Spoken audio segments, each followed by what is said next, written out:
At the beginning of the story, we are shown a man named Duck, who is a wildlife photographer and also works on a show.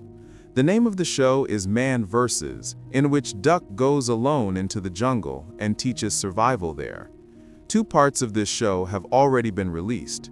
People liked the show, but there were many things in it because of which big TV networks did not buy it.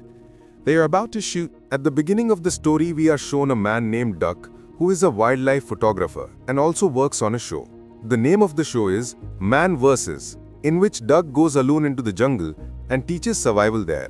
2 parts of this show have already been released. People like the show, but there were many things in it because of which big TV networks did not buy it.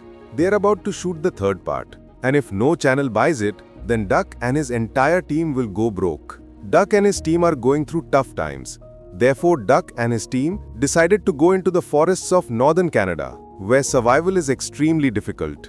At night, Duck leaves his house. His daughter had recorded a video message for him, so that when Duck is alone in the jungle, he can watch this video and feel better. Now Duck's team also arrives here with their gear. After that, they go to meet their tour guide, because that area was very dangerous, and entering it without a tour guide could be risky. There they meet Duncan, who is their tour guide and lives in that very area. These people take Duck and his team into the jungle by boat. There, Duck will have to spend 5 days alone, after which his team will come back to pick him up. Duck is given a satellite phone, so that if he gets into trouble, he can immediately contact his friends. During these 5 days, Duck has to record his survival footage. They had barely gone a little further when heavy rain started. Duncan explains to him that if he wants to stay here, he will have to face all these things. And then they leave Duck at the edge of the jungle and return. After they leave, Duck turns on his camera and starts the show right there. After this, Duck opens his bag and starts checking his supplies. His plan was to survive in this jungle for 5 days using only the items in his bag. Now he had to arrange a place to sleep, so he went to a high spot where he was going to build a shelter. He had to do all this before sunset. Therefore, he gathered some wood from a broken tree to build the shelter. But as soon as he started working, a small piece of wood pierced his nail, causing him severe pain. However, he pulled the wood piece out. The shelter was now fully ready, and there was very little time left before nightfall. Now he had to arrange a fire so he could stay safe from wild animals at night. To light the fire, he used an energy drink bottle. He rubbed the metallic part until it got hot, then positioned it in the direction of the sun, so that the sun's rays would reflect off it onto the wood. His plan worked. His fire lit up. Soon after, night fell. Duck called his companions on his satellite phone, who were having a great time at their party. Knowing this made Duck a little sad that his situation here was terrible while they were enjoying themselves.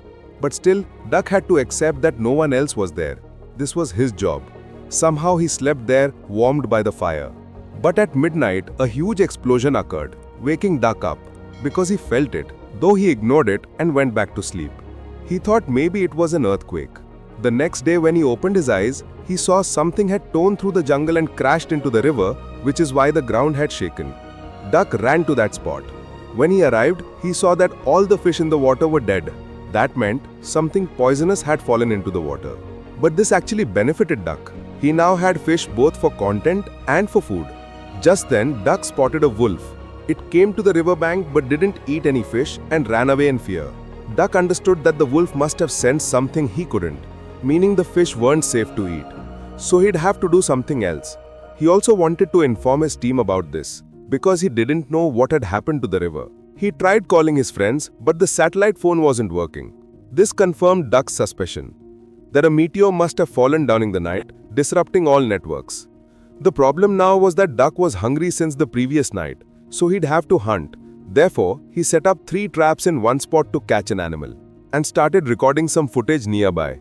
In the evening, he returned to check the traps and found 2 rabbits caught in 2 of them. But when he was picking them up, his mounted camera fell down by itself. Duck thought it might be that same wolf, so he quickly picked up his camera and left the spot immediately. Now he had to clean those rabbits for food. So he went a little away from his camp to clean the rabbits so the wolf would stay away from his camp. And he recorded all this for his audience. After finishing all this work, he again tried contacting his team, but the satellite phone was still not working. Then he checked his personal phone, which his daughter had given him. But there was no network on that also. Duck started watching his wife's video on that phone, which gave him a lot of courage. Just then, Duck again heard strange noises in the jungle. It felt as if someone was hiding and watching him. Duck was scared that maybe a pack of wolves might attack him, so he quickly ate his food so he could move on from there. He couldn't carry the second rabbit with him, so he showed his viewers a method to preserve his food. He tied it with rope and hung it from a tree so no animal could reach it. Soon after, night fell again and we saw Duck return to his camp and started playing chess alone. But again those strange noises started. He tried looking around but couldn't see anyone. Duck ignored the sounds once more. Meanwhile, we saw someone taking down his food and carrying it away. That meant it wasn't an animal. Animals don't have that much intelligence. Soon after, it started raining heavily. Duck pretended as if his shelter was protecting him from the rain, but his shelter was useless and he was completely drenched. Suddenly, he heard an animal sound, which terrified him and he started getting increasingly scared. Because of this, he couldn't sleep at all that night. The next morning, his whole body was in severe pain. Due to lack of sleep, he was having a lot of trouble. In his heart, he wanted to quit all this. But Duck knew that if he didn't do this, how would he support his home? This show was essential for him. So for himself and his family, he pushed aside his suffering and got back to work. He took his camera and went to get his breakfast, but someone had already stolen it. Seeing this, Duck panicked because he knew no animal could have done this. So he picked up the satellite phone again and tried calling his friends, but the phone was still not working. Gathering courage, Duck set up traps again. When he went to check them, he was shocked to see someone had already taken his catch from the traps. Duck noticed a strange black liquid under the trap from which light was glowing. Seeing this, he was terrified. He quickly returned to his camp. But now his satellite phone was also missing. Even more shocking was that someone had made a move on his chessboard. Seeing this, Duck became certain he wasn't alone in this jungle at all. Maybe it was one of his fans of his. Thinking this, he relaxed a bit and turned his camera back on because he needed content for the show. Before sleeping that night, he made his next chess move. The next morning, he left that spot to move forward because he needed to set up camp elsewhere. Ahead, he found a hill and built a new shelter leaning against it. There, he also lit a fire. Now he needed food, so he thought of fishing, but he didn't find a single fish in the water. So he started wandering in the jungle to find an animal. But further ahead, he was stunned. Someone had built a shelter just like his and even lit a fire using the exact same can method he had demonstrated. Duck suspected it must be one of his fans imitating him. His eyes fell on the satellite phone. Seeing this, he became even more scared. Then his eyes fell on the corpses of a rabbit and a wolf lying there. The wolf had been cleaned exactly the way Duck had shown. In his videos, Duck quickly hid under a rock, but then his eyes fell on a trap built there, just like the one he had shown in his videos. This trap was much bigger, so in time Duck quickly left that place. He ran back towards his camp. When he arrived, his eyes again fell on his chessboard. Someone had again made their next move. This move was so advanced that even Duck himself couldn't have made it.